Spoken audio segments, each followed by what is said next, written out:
আমি তার রুহের মাগফিরাত কামনা করছি এবং শোক সন্তপ্ত স্ত্রী, পরিবারের সদস্যবৃন্দ, স্বজন ও সহকর্মীদের প্রতি গভীর সমবেদনা জানাচ্ছি। শহীদ ওসমান হাদির স্ত্রী ও একমাত্র সন্তানের দায়িত্ব সরকার গ্রহণ করবে। শহীদ শরীফ ওসমান হাদির অকাল মৃত্যুতে আগামী শনিবার একদিনের রাষ্ট্রীয় শোক ঘোষণা করছি।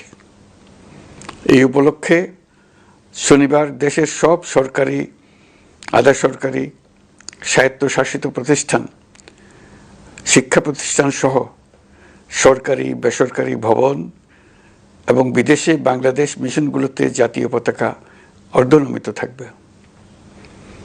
একই সাথে আগামীকাল শুক্রবার বাদ জুমা দেশের প্রতিটি মসজিদে শহীদ ওসমান হাদির রুহের মাগফিরাত কামনায় বিশেষ দোয়া ও মোনাজাতের আয়োজন করা হবে।